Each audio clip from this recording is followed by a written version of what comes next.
Yeah, trippy, huh? What happened to the baby? Not a scratch on her. Well, I hope Chamberlain's back in custody. Caught up in some kind of an explosion. His body was incinerated.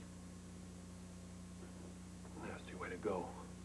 I know it's a terrible thing to say, but whatever works, I mean. Did Robin mention anything about Lucy Coe and all of this? It's fine. Look, at one point, Ryan had her and Felicia tied up or something, and then Matt came in and he rescued them both. Lucky for Ryan. Lucy captured would drive a sane man wacko. Like the clown needed any help. You know what's really weird? According to Robin, Chamberlain was running around town pretending to be Kevin for like a whole day before he even grabbed the baby. And then he tried to snake Lucy. I bet that was him. Him who, man? When I told you I went over to tell Lucy about the connection between Damien and deception. Yeah? And, the shrink was there. At least I thought it was a shrink. She said he was acting kind of strange. Now, yeah, he was weirder than usual, as I recall. He told me to choke on something. Speaking of the doc, I gotta go over and see him. Well, you seen a shrink? Well, I just gotta ask him about something. Later. What was that all about? Beats me. So Lucy's back. You know what that means? Time to move on, Joe. You with me? I'm with you, but, having a plan is one thing. Suckering Joe into it is something entirely different. Sonny, I hate to be the one that's always shattering your illusions. Scully is not omnipotent, and we're about to prove it.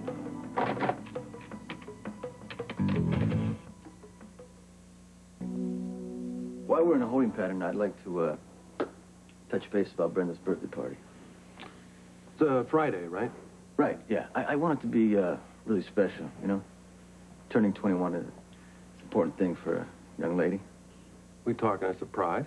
Well, I haven't mentioned it yet, but I think I'm going to have to. I mean, she'd kill me if I brought her into a room full of Port Charles's finest, and she wasn't wearing the right dress. Yeah, I hear you. So, what I have in mind is class. Mm-hmm. Top to bottom. I even have a few choice invitations that I'm going to hand-deliver. Nice touch, don't you think? That depends on whose door you're planning to darken. Well, I thought I'd start with the Quartermains. They love it when I come around. You have absolutely no idea what I have been through. Luce, you made it. Oh, but barely. Do you know, there were times when I was not sure that I would even see the light of day again. All the way over here, as a matter of fact, I had to take these huge, racking breaths of air just because I could do it.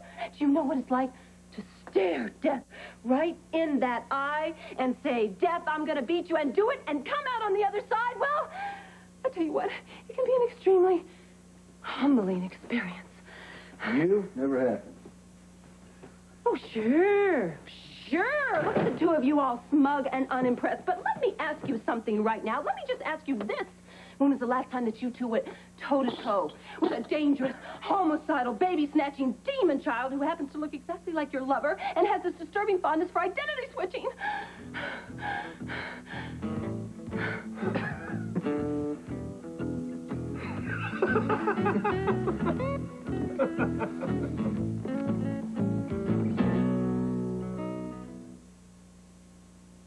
How dare you both laugh at me?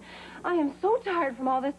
I could just go home and collapse for an entire week in my little bed. But am I in my little bed? No, I'm not. Am I even in my important company, running that very important company, Deception? No, I am not. I'm here with you two in pursuit of a common goal. But I have to add, this is costing me a lot personally. I just left Kevin, and he's very, very annoyed with me. So stop smirking. We're smirking with you, Luce. Relax, baby.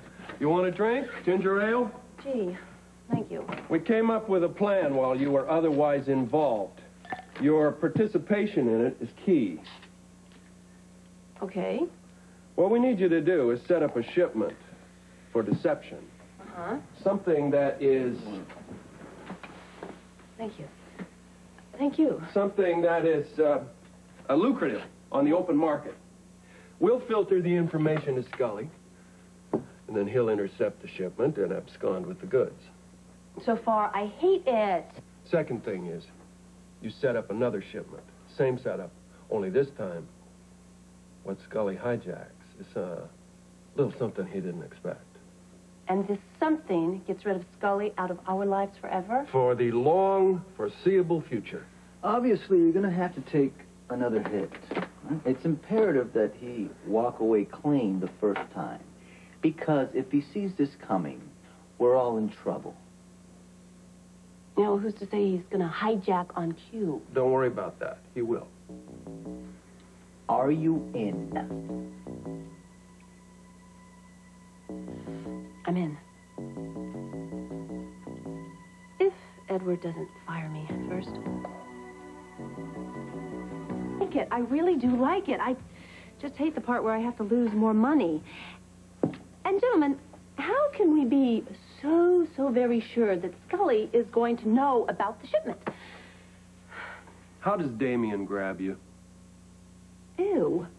He doesn't. Not anymore. I mean, he sort of used to, but that certainly turned my stomach. The man is a pig. See? She's motivated. We'd like to use you as the skewer that sticks Damien to Scully in this barbecue. Ah, so I feed Damien the information. Yeah. That could work. That could work because, you see, Damien already suspects that I suspect his involvement in all of this. You know what I could do? I could have one of those spontaneous outbursts of language that I tend to have, you know, where the words just pop out of my mouth. I can't seem to stuff them back in. Give me an example. Okay, what about this? Damien, I have come up with a very inventive and creative way to save my company. It all revolves around this very vital shipment. Do you know that man is going to go hurrying to Scully so fast he'll probably re-injure himself? This is too easy, isn't it? Well, yeah, but it gets tougher. Once this is accomplished, we have to throw you into the lion's den like raw but choice meat. And Scully ain't Damien. Well, you know, Mr. Corinthos, there aren't too many men that I can't handle. Somehow I know that's right.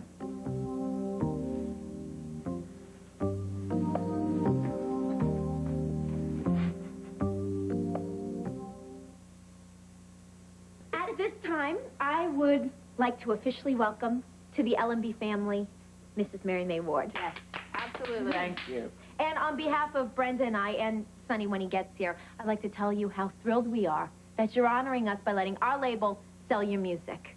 And I would like to second that emotion. I'm very proud to be a part of your company. Oh, good. Well, I can't wait to decide what tracks to lay down on your first CD. And notice that I said first, as in there are going to be many, many more. I hope so. Yeah, well, no problem. So, well, I figure that whatever songs you choose, you're going to give your own bluesy, jazzy touch to. But I'd like to talk titles. As artistic director, I reserve the right to make one major choice, and I got to have God Bless the Child. Oh, absolutely. Yeah. I think that could be arranged. Great. Well, I'm happy. So you tell me, what do you want to do? I don't know. There's just so many, you know. I'd like to do Every Time We Say Goodbye. Oh, yeah. yeah. Oh, it's giving Yes. me goosebumps already. I love that one. Sonny! Hey, everybody. Hey, You can start now. I'm here. How you doing, Mary May? Sonny, how are Welcome you? to the family. Thank you. Sweetheart, I'm sorry that I'm late. It's just, you know, one of those things. My last one? Where's Ashton? Minding his other store. I am very grateful for L&B's generosity to the Bradley Ward House. Thank you. Well, you can thank Luke for that inspiration. Brenda and Lois were gung-ho to sign you, and Luke said to sweeten the pot with a little donation to the house, and with the kids set the profit, there would be no way you would say no. You got that right. Well, let me join the partners in saying that I'm very glad you're on board. I'm very glad to be here, not just for the money for the children at the Bradley Ward House, but I'm really looking forward to singing again. Well, we're going to back you with everything That we is got. right. All right, while everybody's here, I'd like to make an announcement. Friday night, clear your calendars. It's party time for Brenda's 21st birthday. Oh, 21. for me? At Luke's, you will be able to enjoy your first legal drink. Oh. Baby. What do you think I let the